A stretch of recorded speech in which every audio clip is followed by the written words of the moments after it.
मध्य प्रदेश में प्रस्तावित मुख्यमंत्री सुगम लोक परिवहन सेवा योजना लागू होने से पहले ही सियासी और परिवहन जगत में हलचल तेज हो गई है। प्रदेश के निजी बस संचालकों ने इस योजना का खुलकर विरोध शुरू कर दिया है। रविवार को सागर के कर्रापुर स्थित एक निजी होटल में प्रदेश भर के बस ऑपरेटरों का बड़ा सम्मेलन आयोजित हुआ। अलग अलग जिलों से पहुंचे बस संचालकों ने एक स्वर में सरकार की मंशा पर सवाल खड़े किए।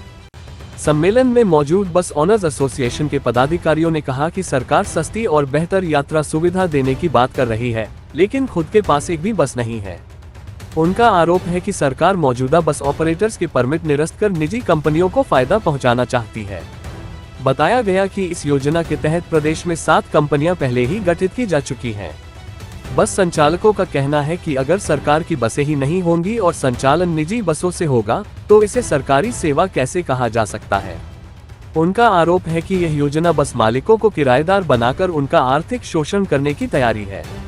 ऑपरेटर्स ने साफ चेतावनी दी है कि वे 1 से 2 दिन के भीतर प्रदेश के सभी जिलों में कलेक्टर के माध्यम से ज्ञापन सौंपेंगे।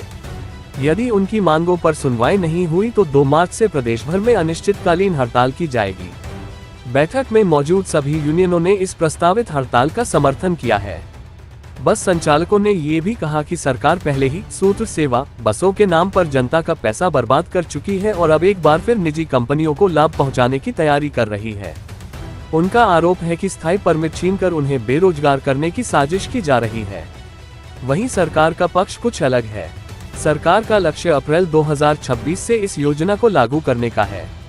करीब 2 दशक बाद परिवहन सेवा को फिर से सरकारी नियंत्रण में लाने की तैयारी बताई जा रही है। सरकार का दावा है कि ग्रामीण और शहरी क्षेत्रों के बीच किफायती, सुरक्षित और समयबद्ध परिवहन व्यवस्था उपलब्ध कराई जाएगी, खासकर उन रूटों पर जहां अभी निजी बसों की कमी है या कनेक्टिविटी कमजोर है। योजना के तहत सरकार खुद बसें नहीं खरीदेगी, बल्कि सार्वजनिक निजी भागीदारी यानी पीपीपी मॉडल पर काम करेगी। बसें निजी ऑपरेटर्स की होंगी, लेकिन उनका नियंत्रण और निगरानी सरकार के पास रहेगी। बसों की ट्रैकिंग, ई-टिकटिंग और टाइम टेबल के लिए मोबाइल ऐप और डिजिटल डैशबोर्ड तैयार किया जाएगा। अब बड़ा सवाल यह है कि क्या सरकार और बस ऑपरेटर्स के बीच टकराव बढ़ेगा या बातचीत से समाधान निकलेगा। 2 मार्च की तारीख नजदीक है और प्रदेश की परिवहन व्यवस्था पर फिलहाल अनिश्चितता के बादल मंडरा रहे हैं। अभी जो हमारे सचिव के कुमार जी ने बताया कि 24/12/25 को नई परिवहन लागू नीति कर रहे हैं।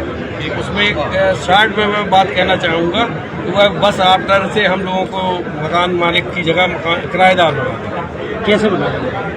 उसमें ये हमसे किराए में लेंगे बसें और फिर धीरे धीरे हमको अलग कर देंगे, उसको फॉल्ट निकालते हैं। जैसे अभी कई फॉल्ट निकालते हैं कि ये नहीं है वो नहीं है, जबकि बन के वार्डी आती है ब्रिटिश टाइम से भी 3 गेट के अलावा कभी 4 गेट नहीं है। मैं कह रहा 6 गेट बना लूँ, एक जगह के 2 सिलेंडर लगा लूँ। आयुक्त महोदय कह रहा है 1 सिलेंडर में काम चलेगा आपका, ये कह रहे 2 लगा लो। आपने आज सब बुलाए हैं, आपने पूरी मीटिंग में प्रदेश के पूरे ट्रांसपोर्ट से आए, क्या निर्णय हुआ है?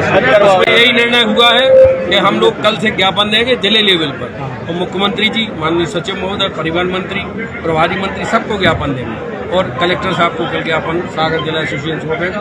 सब जिले में जाके अपना ज्ञापन देंगे। अगर 7 दिन में हमारी मांगे वो ही होगी, अगर नहीं मानी तो 2 मार्च से हम अनिश्चितकालीन हड़ताल चले जाएंगे। बसों को चका नहीं हिलेगा। शासन से मान्यता प्राप्त Amreen high secondary school pre admission open, कक्षा नर्सरी से 12वीं तक, MP board English and Hindi medium. समूचे कैंपस में सीसीटीवी कैमरे की सुविधा, शाला में स्मार्ट क्लासेस के साथ ही शासन से प्राप्त सभी प्रकार की छात्रवृत्ति का लाभ। बच्चों को खेल का विशाल मैदान, शुद्ध आरओ वाटर कूलर से छात्रों को पेयजल की सुविधा के साथ सभी प्रकार की अत्याधुनिक सुविधाएं।